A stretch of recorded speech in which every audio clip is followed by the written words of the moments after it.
Gouraud, bonsoir à toutes et à tous et bienvenue dans le débat du jour. Émission un peu particulière ce soir en partenariat avec le bimestriel La Revue pour l'intelligence du monde, édité par Jeune Afrique. Jeune Afrique et La Revue qui ont perdu leur fondateur et leur patron il y a 1 mois et demi maintenant. C'était le 3 mai et Béchir Benyamed s'éteignait à l'âge de 93 ans à Paris au terme d'une vie consacrée à l'Afrique, à la politique et au journalisme. Une vie qui lui a permis de rencontrer les acteurs de l'histoire du continent et aussi d'ailleurs du monde, du reste du monde. Béchir Benyamed et les grands de ce monde des indépendances à nos jours, c'est le thème du jour. RFI. Et pour en parler, c'est 4 invités qui sont en direct avec nous ce soir. Dans ce studio, nous sommes avec Joséphine Daudet, bonjour. Bonjour. Vous êtes rédactrice en chef adjointe à Jeune Afrique et vous avez recueilli ces derniers mois les dernières confidences de Béchir Benyamed en vue de l'apparition en novembre prochain de J'assume, ses mémoires posthumes. Et nous sommes en ligne avec Lakhdar Brahimi, bonjour. Oui, bonjour. Vous êtes ancien ministre des Affaires étrangères de l'Algérie et ancien envoyé spécial de l'ONU dans divers pays en crise. Nous sommes aussi également au téléphone avec François Soudan, bonjour. Bonjour. Vous êtes directeur de la rédaction de Jeune Afrique. Et enfin, Jean-Louis Gouraud, bonjour.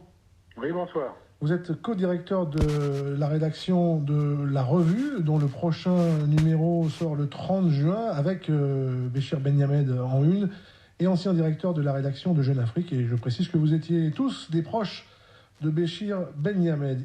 Il est mort il y a 1 mois et demi maintenant. Au-delà de l'émotion immédiate, qu'est-ce que vous en retenez, Joséphine Daudet, en quelques mots? Tout, le professionnalisme, ce qu'il nous a inculqué à Jeune Afrique, où nous formons une sorte de famille, c'est un secret pour personne. Au-delà de ça, je retiens une vie que j'ai appris à connaître, puisque j'ai travaillé pendant 1 an avec Béchir Benyamed à la mise au point de ses mémoires, et sa vie est un véritable roman. C'est un homme qui a passionnément aimé l'Afrique et qui a passionnément aimé le journalisme, mais dont la vie est très romanesque, puisque rien ne le destinait justement à être un homme de presse, un patron de presse, le fondateur d'un tel groupe qui a fêté ses 60 ans. C'est un destin extraordinaire. Lakhdar Brahimi, je vous pose la même question. Quel souvenir, une image peut-être vous gardez de Béchir Benyamed? Vous savez, premièrement, c'est un très très grand journaliste. Il a aimé la profession. Il l'a choisi. Il n'était pas destiné à ça, mais il l'a choisi. Il aurait pu faire une carrière politique très certainement remarquable. Oui, on rappelle qu'il a commencé quand même comme ministre en Tunisie d'Habib Bourguiba. À l'âge de 28 ans. Oui. Et il a quitté la politique en toute connaissance de cause, et il a choisi d'être journaliste pour la Tunisie d'abord, et pour le Maghreb, et ensuite vraiment le grand choix qu'il a fait, c'était l'Afrique. François Soudan, on continue notre tour de table préalable avec vous. Quel souvenir vous gardez? Qu'est-ce que vous retenez en quelques mots? L'exemple d'un grand patron de presse qui était sans cesse à la tâche, qui était à la fois journaliste, patron de presse et fondateur, donc pour nous triplement légitime, qui a vu passer et qui a élevé, si je puis dire, plusieurs générations de journalistes avec une très grande intelligence du monde, qui nous a tous formés, instruits, et je pense que nous sommes nombreux à ne jamais lui être assez reconnaissants d'avoir été notre mentor, et c'est un peu de notre ADN, un collectif, qu'il a emporté avec lui le lundi 3 mai. Jean-Louis Gouraud, on l'a dit, il a commencé par s'intéresser à la Tunisie, puis au Maghreb, puis à l'Afrique entière, le panafricanisme, et puis cette revue dont il a été à l'origine, c'était une vision carrément mondiale après. Il a complètement élargi ses horizons. Oui, un des thèmes permanents de Béchir Benyamed, j'ai entendu de sa bouche au cours du demi-siècle où j'ai eu le plaisir et l'avantage de le fréquenter, c'est que l'Afrique n'est pas un continent hérissé de barrières, de frontières et de montagnes. L'Afrique fait partie du monde. Et son souci a toujours été, dans les journaux qu'il a lancés, créés, animés, c'était toujours de contextualiser les affaires du monde avec un regard africain, mais en considérant que l'Afrique fait partie de ce monde. Et ce qui nous manque aujourd'hui déjà, tout de suite, enfin dans les médias, en dehors de sa présence physique, c'est en effet ce regard sur cette recherche permanente de la compréhension du monde et de l'influence naturellement que son évolution peut avoir sur l'Afrique en général. Joséphine Dedet, en préparant cette émission, on en a parlé un petit peu avant quand on s'est vu, j'ai lu le dossier qui est consacré à Béchir Ben Yamed dans le dernier numéro de Jeune Afrique, et la galerie de photos avec des chefs d'État, elle est incroyable. Il y a Habib Bourguiba, évidemment, il y a Léopold Sédar Senghor, il y a Alpha Oumar Konaré, il y a Alassane Ouattara, il y a Richard Nixon, il y a Ho Chi Minh, il y a François Mitterrand. Et très honnêtement, est-ce qu'il y a des chefs d'État africains, notamment, qu'il n'avait pas rencontrés ? Oui, mais ils sont très rares. Alors, à son grand regret, il n'avait jamais rencontré Mandela. Donc, c'était quand même un de ses regrets principaux. Et puis, comme l'a dit Jean-Louis Gouraud, il admirait beaucoup, il s'intéressait beaucoup au reste du monde. Et c'est vrai qu'il a rencontré des dirigeants asiatiques, les Vietnamiens Ho Chi Minh et Pham Van Dong, en pleine guerre du Vietnam. Mais son grand regret était qu'il n'avait jamais rencontré Deng Xiaoping, qui était un dirigeant qu'il admirait pour son pragmatisme. Et également Lee Kuan Yew, qui est le président de Singapour. François Soudan, est-ce que Béchir Ben Yamed était un incontournable pour les chefs d'État africains ? Est-ce qu'on devenait quelque part véritablement un chef d'État africain une fois qu'on avait eu son entretien, son interview dans Jeune Afrique, son entretien avec Béchir Ben Yamed ? Est-ce que c'était un passage obligé ? Tout à fait, c'était un passage obligé, mais je voudrais revenir rapidement sur ce qu'a dit Jean-Louis. Il a parfaitement raison. Béchir Ben Yamed, dès le départ, volonté d'expliquer l'Afrique au monde et le monde à l'Afrique. Et aussi, c'est un facteur psychologique important chez lui, affirmer qu'un intellectuel africain peut être tout à fait aussi pertinent quand il parle du reste du monde que n'importe qui d'autre. Vous savez, maintenant on est habitué à des penseurs globaux africains comme Achille Bembe, Felwine Star, Mamadou Diouf et d'autres. À l'époque où lui le fait, où il pense global, c'était très rare. C'était même assez compliqué de s'imposer et il l'a fait. Et puis à partir du début des années 2000, s'ajoute chez lui, je dirais, une sorte de latitude vis-à-vis du caractère répétitif des situations politiques en Afrique, ce qu'il percevait comme une sorte de développement du sous-développement auquel la vague démocratique des années 90 n'avait pas mis un terme, selon lui. Et c'est à ce moment-là qu'il change le titre du journal. Jeune Afrique devient l'intelligent. Là, ça ne dure pas longtemps, les électeurs ne suivent pas. 2 ans après, on revient à Jeune Afrique. Mais il avait une attitude, comment dirais-je, relativement ambivalente vis-à-vis des méthodes de développement et de leur traduction en termes de régime politique sur le continent. D'un côté, c'était un démocrate convaincu, un partisan de la Cour pénale internationale, de la limitation des mandats en Afrique, de l'extension des libertés publiques. Et de l'autre, Joséphine l'a dit, une fascination pour un certain nombre de modèles asiatiques qui n'étaient pas du tout dans ces normes-là. Par exemple, l'exceptionnelle rationalité d'un Deng Xiaoping ou d'un Lee Kuan Yew dans la conduite de leur propre pays. C'était des modèles dont ils jugeaient d'ailleurs à regret que culturellement, ils n'étaient pas duplicables sur le continent, Guillaume. Jean-Louis Gouraud, je vais retenter ma première question avec vous. Est-ce que rencontrer Béchir Ben Yamed, c'était un incontournable pour les chefs d'État africains ? Est-ce qu'il fallait, quelque part, le tampon de l'entretien, de l'interview avec Béchir Ben Yamed pour être considéré à l'égal des autres ? Oui, je crois que François Soudan est beaucoup mieux placé que moi pour y répondre. D'ailleurs, il vous y a partiellement répondu. Mais ce sur quoi je voudrais davantage insister, c'est sur l'extraordinaire courage, plus que ça. À l'époque, c'était presque inconscient ou c'était perdu d'avance, qu'il a eu à vouloir créer un magazine, à savoir Jeune Afrique, qui était destiné à toute l'Afrique. Parce qu'il faut se souvenir que dans les années 60, il n'y avait pas une Afrique. C'était vraiment un fossé séparé à la fois par des fréquentations, par des préoccupations politiques, par le destin, l'histoire, etc. Un fossé séparait l'Afrique au nord du Sahara, qu'on appelle le Maghreb, et puis l'Afrique subsaharienne. Et Béchir Ben Yamed, avec un entêtement admirable, parce que vraiment c'était anti-commercial au possible, s'est dit non, il y a une communauté de destin et d'intérêt entre ces deux parties du continent, donc je vais faire un magazine qui va s'adresser, alors en français évidemment, qui était le lien heureusement qu'il pouvait donc lui permettre de réaliser son rêve. Je vais faire une revue qui sera lue au nord comme au sud du Sahara. Et naturellement, commercialement, il aurait été préférable pour lui de faire une édition avec une couverture Maghreb, une édition avec une couverture Afrique noire, ou même démultiplier les couvertures selon les régions. Mais avec une obstination qui est le Nord, il a toujours voulu à ce qu'il y ait toujours que ce soit un seul et même magazine pour tous les Africains, qu'ils soient au Nord, au Sud, qu'ils soient blancs, chrétiens, musulmans, animistes ou autres. Voilà. Mais en même temps qu'il défendait cette idée panafricaine,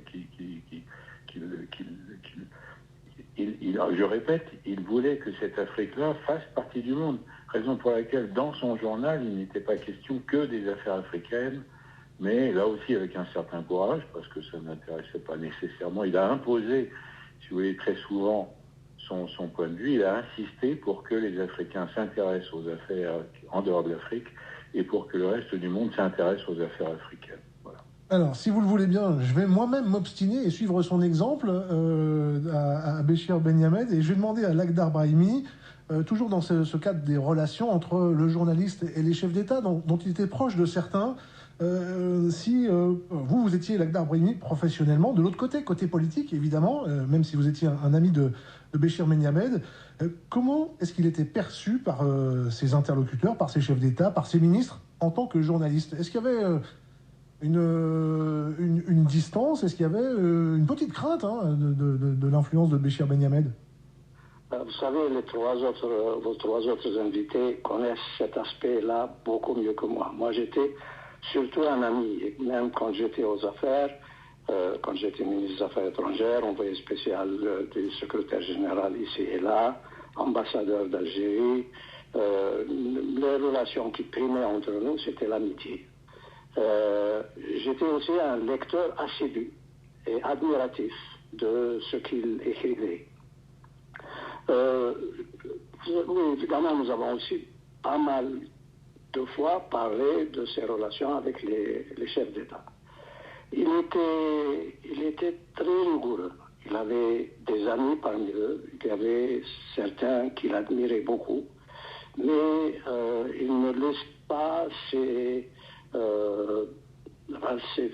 impressions ou ses partis pris influencer son jugement. Jamais. Dans ce qu'il écrivait, je crois, enfin là vos autres invités vous le diront, bien dans la ligne que le journal devait prendre. La preuve, je crois sans la pandémie, je crois qu'il y aurait eu plusieurs chefs d'État ou anciens chefs d'État qui seraient venus à ses funérailles. Il n'y en a eu que deux. Un président en exercice, celui de la Côte d'Ivoire, et un ancien président, celui du Mali. Mais quand même, ça vous dit un petit peu, je ne crois pas que vous trouverez beaucoup de chefs d'État qui se déplacent pour les funérailles d'un journaliste qui décède. Écoutez, et puis aussi, imaginez un petit peu ce jeune garçon qui, pratiquement à sa sortie de l'université, est pris dans la négociation de l'indépendance de son pays, devient ministre de l'Information, abandonne tout ça, crée d'abord un journal en Tunisie. Ça, je ne dirais pas que c'est facile, mais qu'il réussisse ou qu'il ne réussisse pas. Mais que cet homme-là a peut-être 32, 33 ans, pas beaucoup plus, fait ses bagages et se rend à Rome et il dit voilà, je vais commencer une revue internationale. C'est quand même, c'est inimaginable, c'est difficile à imaginer. Ensuite, il se transporte à Paris et crée ce magazine, cet hebdomadaire qui, comme vos autres invités l'ont dit, devient un incontournable. Les chefs d'État l'encensaient un jour, le critiquaient le lendemain, interdisaient le journal le surlendemain, mais tout le monde revenait à Béchir Benyamed. Et puis, vous aimez, vous détestez son journal, vous ne pouvez pas vous en passer. En Afrique francophone, je ne pense pas qu'il existe un seul pays qui ne se dépêche pas de voir d'abord la rubrique ou l'éditorial de Bni Ahmed, ce que je crois, et ensuite se dépêcher à ouvrir le journal pour voir ce qu'on dit, ce que Béchir Bni Ahmed et son journal disent de lui. C'est vraiment un personnage extraordinaire. Pour moi, comme je vous l'ai dit, je suis ami, puisque vous avez mentionné Mandela, Deng Xiaoping et Lee Kuan Yew, il se trouve que moi je les ai connus. Il m'a posé énormément de questions au sujet de chacun d'entre eux. Je crois qu'à la fin, il les connaissait aussi bien que moi, plus le fait qu'il a dû lire beaucoup plus à leur sujet que moi. François Soudan, j'aimerais revenir sur un des aspects qui vient d'être développé par Lakhdar Brahimi. Il y a eu des brouilles avec certains de ces chefs d'État dont Béchir Bni Ahmed était proche, évidemment Habib Bourguiba. C'était des relations qui n'étaient pas linéaires, c'était des relations qui étaient orageuses à l'occasion. Oui, alors Béchir Bni Ahmed, c'est un mélange de grande fierté et de timidité, ce qui faisait que les rapports n'étaient pas d'emblée fluides avec les puissants. C'était pas quelqu'un qui se courbait. Bon. Bourguiba, oui, effectivement, il y a eu des périodes difficiles, mais c'est le mentor, c'est la statue du commandeur pour Béchir Bni Ahmed.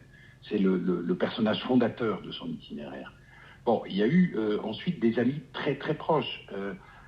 Si Lakhdar a parlé d'Alassane Ouattara, Ouattara c'est le meilleur ami, c'est le grand frère. Ouattara d'ailleurs aux obsèques de Béchir Bni Ahmed l'a dit, c'est celui le premier à qui j'ai présenté ma future épouse, Dominique Ouattara.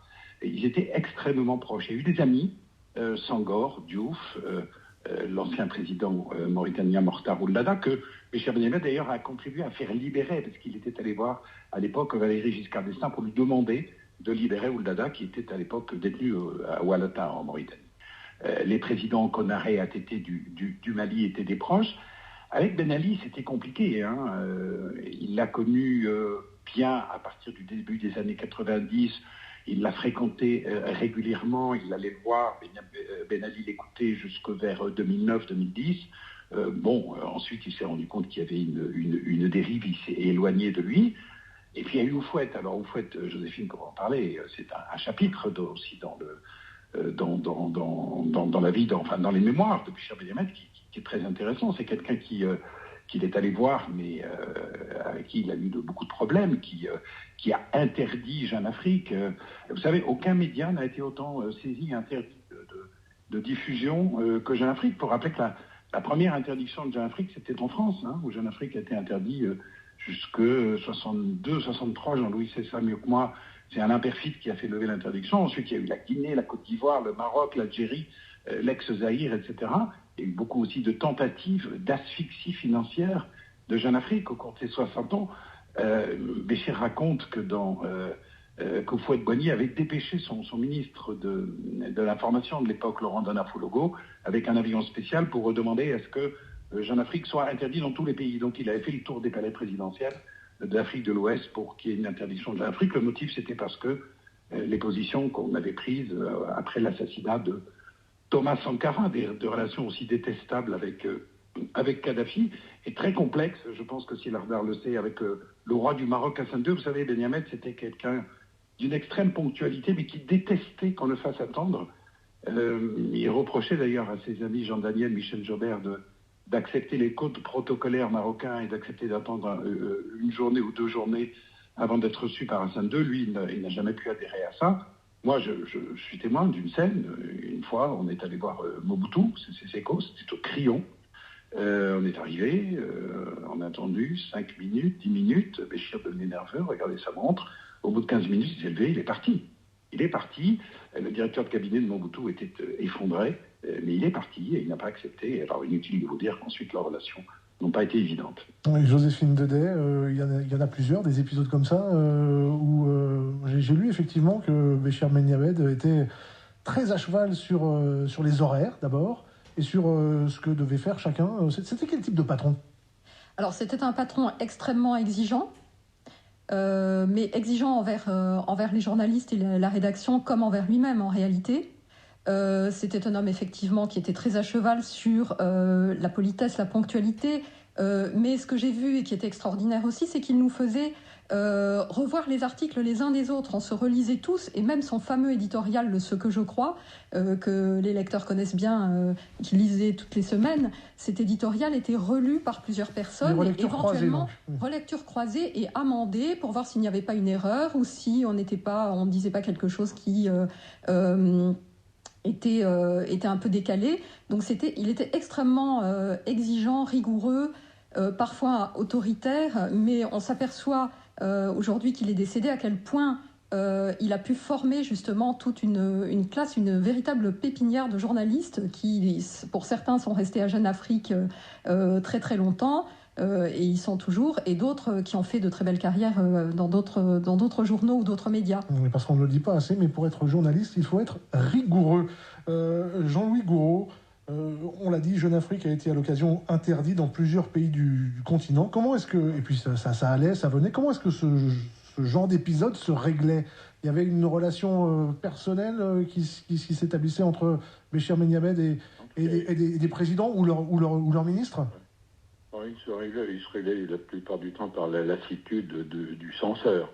C'est-à-dire que jamais je n'ai assisté à une compromission de Béchir Ben-Yammed en disant bon, on va leur faire plaisir, on va leur faire un joli reportage pour les calmer. Jamais. Mais vous savez, Jeune Afrique avait une telle importance que finalement, dans les pays où il était interdit, il rentrait quand même, parce que les voyageurs le rentraient d'une manière ou d'une autre, et puis évidemment tout ça s'est accéléré, ce phénomène s'est accéléré évidemment avec la rapidité des transmissions. Mais pour bien mesurer l'importance, l'influence que les chefs d'État accordaient à Jeune Afrique, il y a un autre moyen, c'est de se rappeler que beaucoup d'entre eux, enfin plusieurs d'entre eux, ont même essayé de le racheter. À défaut de pouvoir le faire taire, beaucoup ont tenté de le racheter. Enfin, il n'y a pas que les chefs d'État africains qui ont fait cette tentative, puisque je crois savoir que les services américains, à un certain moment également, ont tenté le coup. Inutile de vous dire que Béchir les a reçu cette proposition comme il convient.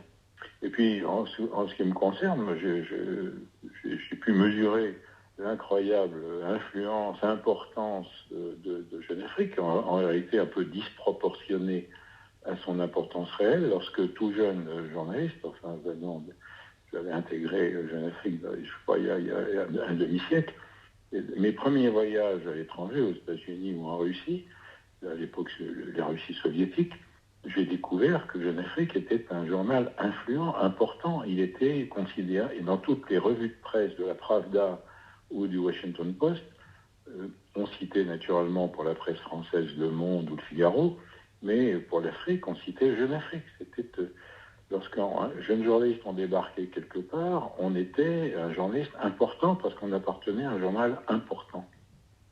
Lakhdar Brahimi, vous étiez ministre des Affaires étrangères et donc vous aviez des contacts avec des dirigeants du monde entier et de l'Afrique. Est-ce qu'on vous a demandé à l'occasion de jouer les messieurs bons offices, puisque vous étiez amis, auprès de Béchir Ben-Yammed pour essayer d'adoucir la ligne de tel ou tel article? Ça vous est arrivé ou pas?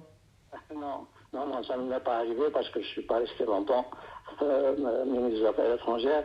Mais je suppose que ça a dû arriver à beaucoup de gens qui connaissaient Béchir.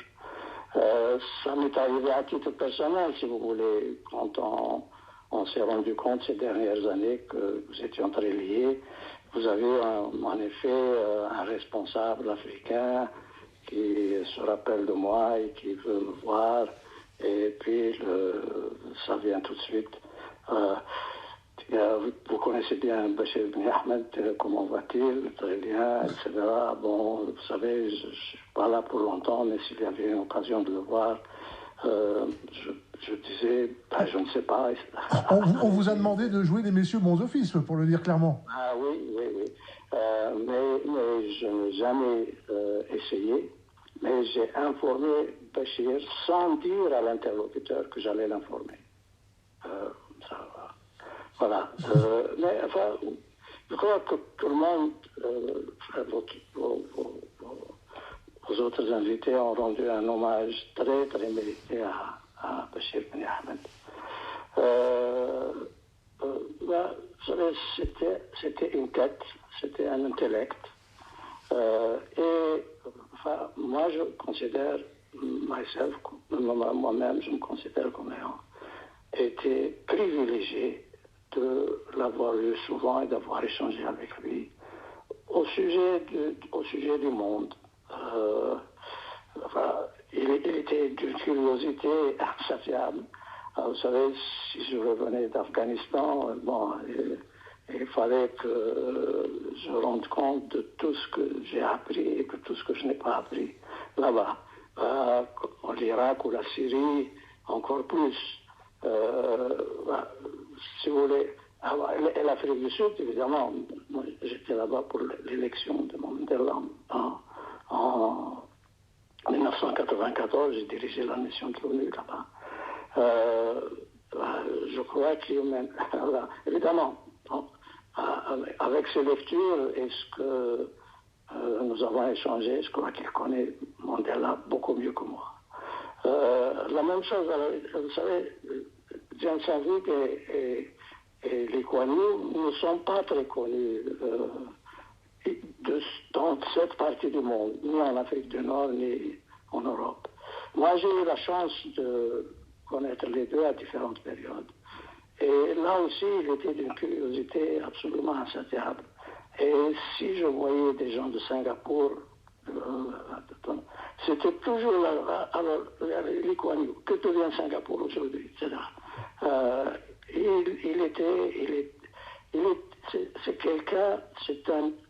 C'est quelqu'un qui sait écouter. Il n'est jamais pressé de vous raconter sa vie. Au contraire, en réalité, il est là d'une discrétion absolument totale. Mais il était curieux, il voulait savoir, et tout savoir surtout. Et comme je dis, c'est un intellect hors pair.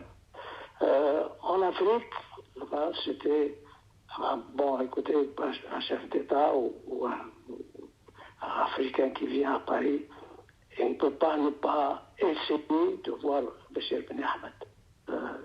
C'est un monument, il est devenu un monument. Jeune Afrique est détesté un jour, adoré le jour suivant, mais lui, et là, vos autres invités vous le diront beaucoup mieux que moi, il faisait son travail de journaliste, et rien d'autre.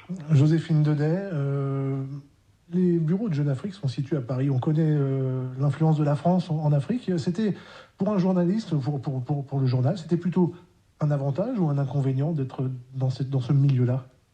D'être à Paris. Ouais. Je pense que Béchir Ben Ahmed d'abord on ne l'a pas rappelé, mais il avait fondé 2 journaux à Tunis avant de partir pour Rome, puis de gagner Paris en 1964.